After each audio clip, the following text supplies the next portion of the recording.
Bueno, lo primero, agradecer la invitación de Dilber a este espacio de reflexión y de poder compartir. Me parece que hay un escenario muy interesante y valioso en el contexto de lo que está sucediendo para que pudiéramos repensar el desarrollo, para que pudiéramos repensar también qué significa desarrollo en un contexto como el que estamos actualmente, porque de alguna manera pienso que el panorama que se nos ha abierto ahora con esta crisis y con el encierro forzado en el que estamos todos, pues implica que debamos nuevamente hacernos la pregunta de qué entendemos, en este caso por desarrollo en el Cauca, o cuál sería la idea de un desarrollo con una perspectiva propia del Cauca. Y han dado ya unas luces y unas puntadas bien valiosas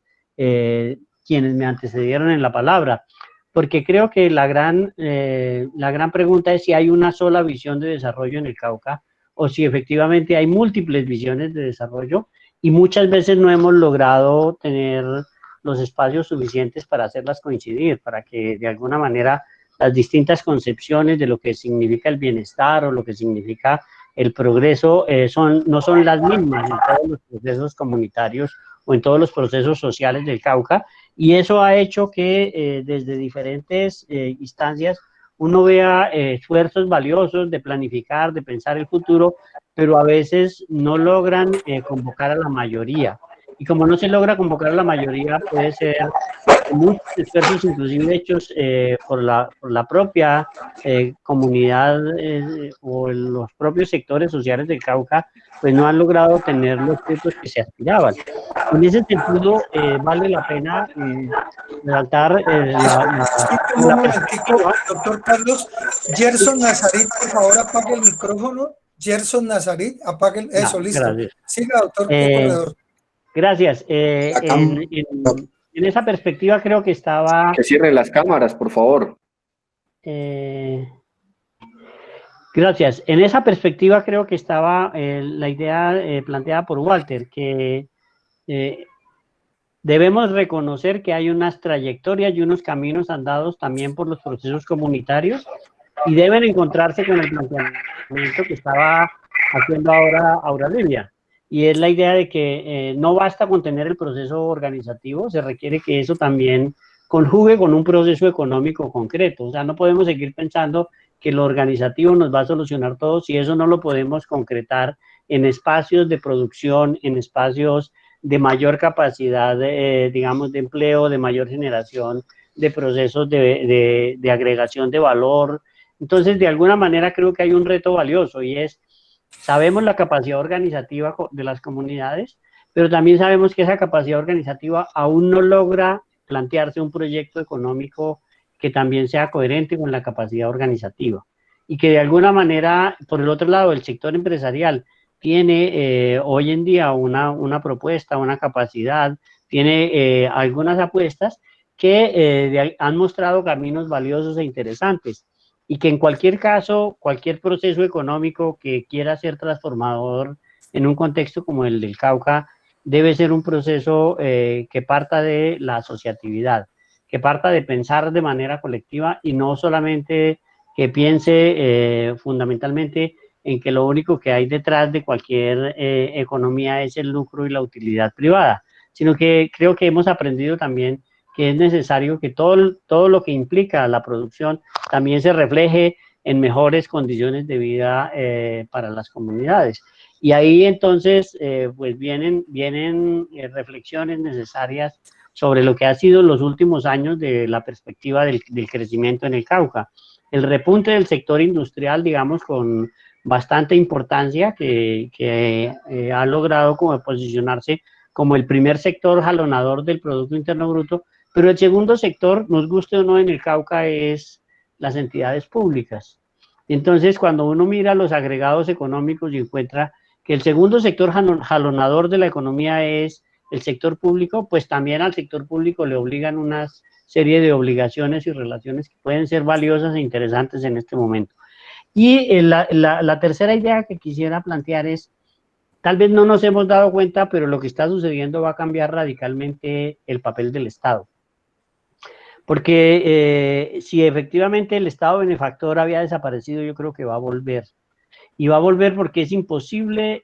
sopesar la crisis que tenemos ahora sin que el Estado